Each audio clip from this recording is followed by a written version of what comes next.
Ito naman ang topic ng susunod nating diskusyon. It actually thrives in the spirit of entrepreneurship. So here today, we celebrate the enduring legacy of empowering Filipinos through enterprise, where businesses become vehicles for inclusive growth, innovation, and social impact. Mula sa maliliit na negosyo hanggang sa mga malalaking pagbabago, ito po ang mga kwento ng negosyanteng Pilipino na patuloy na bumubuo ng mas matatag, mas maunlad na Pilipinas, one negosyo at a time. And so to start things off, when it comes to sharing their stories and journeys, please welcome the Chief Executive Officer of Foodie Global Concepts. Say hello to Mr. Enrico Ricky D. Hi, Ricky. Good morning, or good afternoon na ba?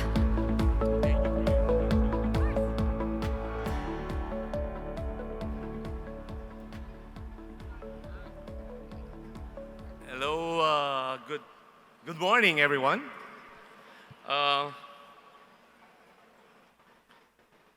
Big turnout today in spite of the heavy rains, thanks to the organizers of Go Negosyo. So to Joey Concepcion, the Go Negosyo team, and to all aspiring and established entrepreneurs in this room, thank you for inviting me to speak at this year's MSME Summit. I'm standing here today not just as a CEO of Foodie Global, but as a fellow dreamer, a fellow Filipino who, like many of you, started small.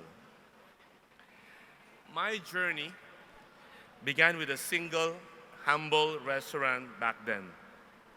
I wasn't thinking about building a legacy or a global company. I just wanted to serve good food. I wanted to create a place where people can come together and enjoy and experience a delicious meal. That one small eatery grew to a handful of restaurants. We have 300 outlets as of counting today. We face challenges, setbacks, and a lot of sleepless nights. Would you believe that up to today, every time we open a new store, I still have butterflies in my stomach. You'll never know what's going to be the turnout of a store until you open it. So, but with every steps, I learned something new. I realized that my business was more than just a place to eat. It was a place where I provide jobs, support local suppliers, and contribute to the community and nation building. Our group has gone through the all facets in the food industry. We have food carts, we have corporate caterings, we have industrial canteens, golf club management, food court development, food chain suppliers, foreign franchise, local franchises, our own brand, Michelin-starred restaurants, and so on in over 30 years in the business. Today, we directly and indirectly employ over 5,000 people system-wide, nationwide, for our next generation to continue with the business in the coming years. This is the essence of Build to Empower, as this is the topic that was called for. Building a business is not just about creating wealth for yourself. It's about creating opportunities for others. It's about empowering your employees to reach their full potential. It's about empowering your suppliers to grow their businesses. And it's about empowering your country by creating jobs, stimulating the economy, and fostering a sense of national pride.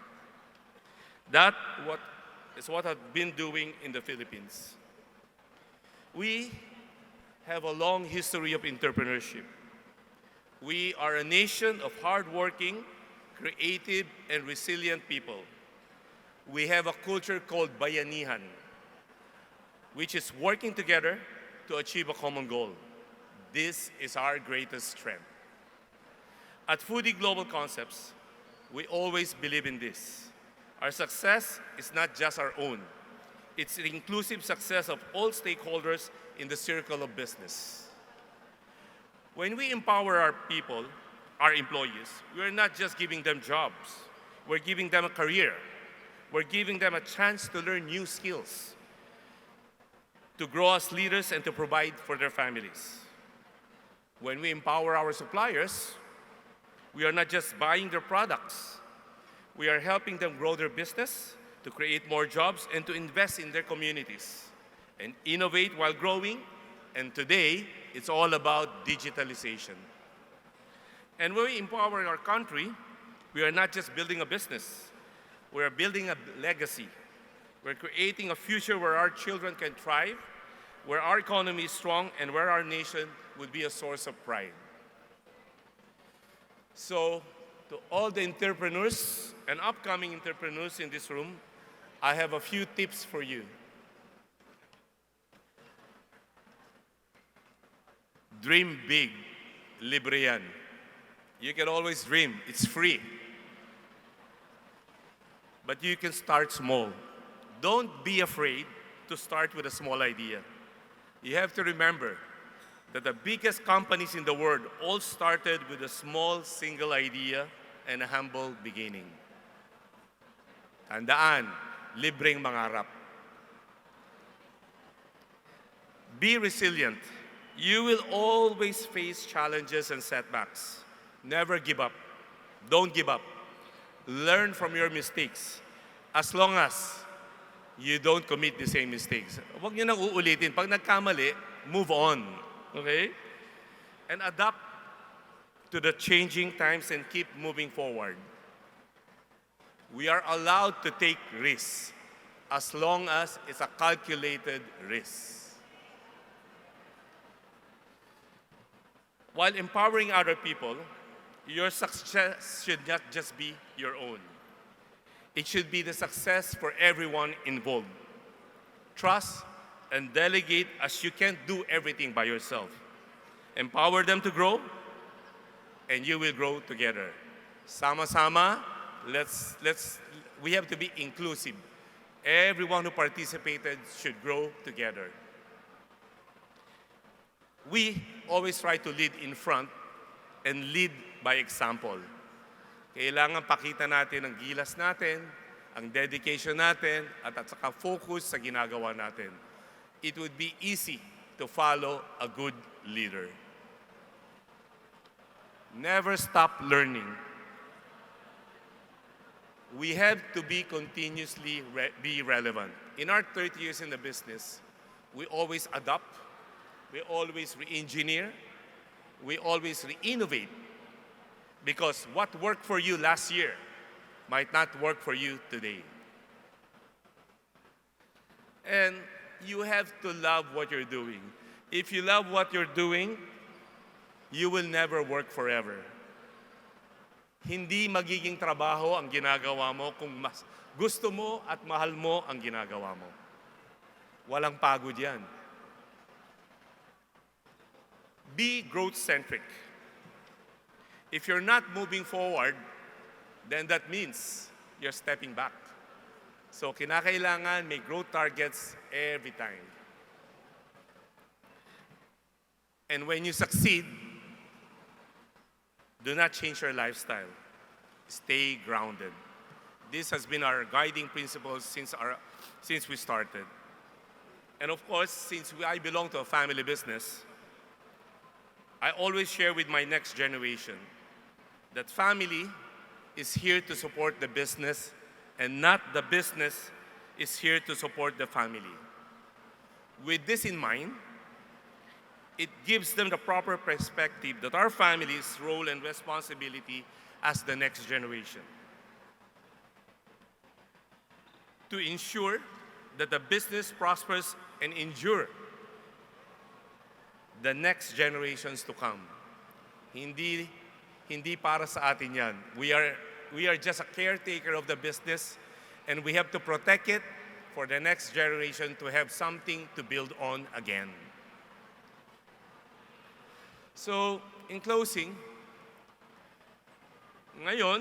today, we are fortunate to have been able to deliver a wide range of products to our customer over the past 30 years. We fully understand the responsibilities that goes with it. We will remain true to our visions and values, constantly reinventing, innovating to ensure our concepts remain relevant and continue to thrive over time. So, sa mga entrepreneurs at magiging entrepreneurs, good luck, maraming salamat, mabuhay tayo. Thank you. Woohoo! Ricky D! Wait, Ricky!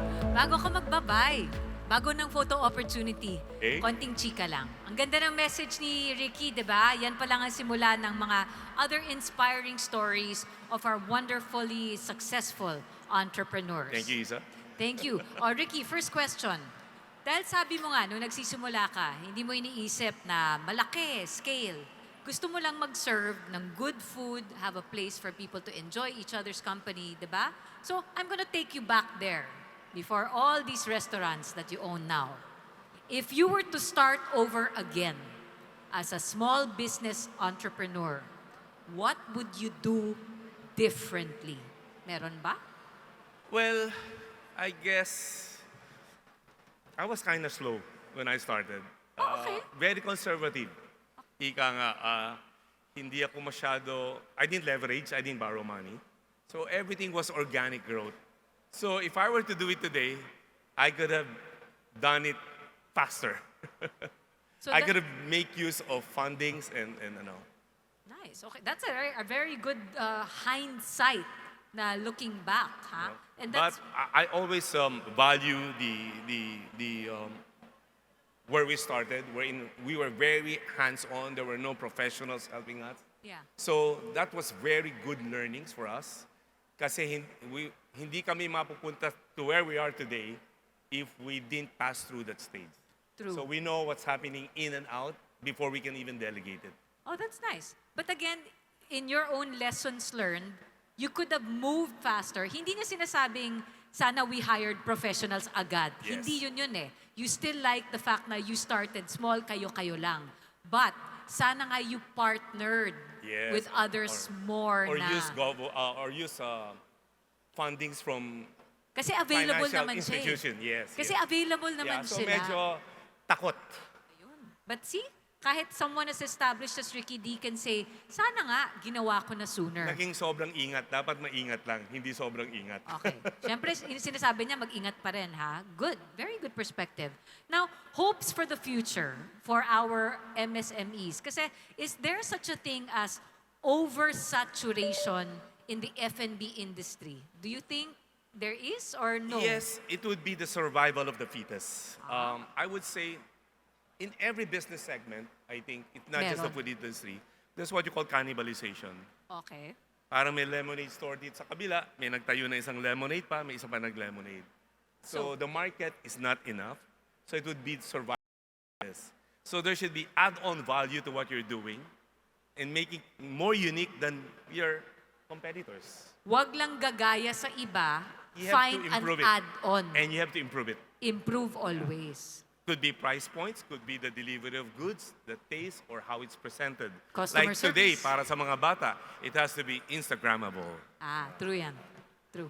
Saka So- dapat online ka. Yeah. In Online. fact, I think the greatest equalizer today is the digitalization. It's cheaper now to promote your product than 10, 15 years ago. Ago. In fact, the birth of the sudden emergence of hawker centers. Hawker, yeah. Yeah. So, nakita natin na maraming lumalabas ngayon sa social media na may mga karinderya that specialize in one particular product. Tomorrow, pag lumabas siya sa TikTok, ang haba na ng pila, 2-3 kilometro. Nag-viral. That never happened 10, 15 years ago. You have to have advertisement, newsprint, or what. Today, it's easier to do business if your food and your price points are properly programmed. Ayan. Tsaka put it online nga. Yes. Hindi na kasing expensive. Yan ang natulong ng digitalization. Nice. And last, before I let Ricky D go, what's next For Foodie Global Concepts, let's go back to your business. Ano next for you? Well, we will continue. We will continue. We will do our best. We will deliver the best that we can and pass on to the next generation and enhance our efficiencies. Well, again, I also liked what he said, ha? The business is not there to support the family. The family is there to support the business. Para nga meron ang susunod Sunod na na generation. generasyon. Yeah. Thank you so much. Again, a round of applause please for Ricky. Ricky, dito tayo Thank you. picture na tayo muna before we introduce the next panel discussion.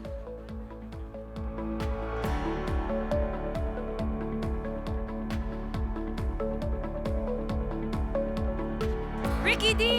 Thank you very much, Go Negosyantes. Let's give Ricky D a round of applause. Bye, Ricky.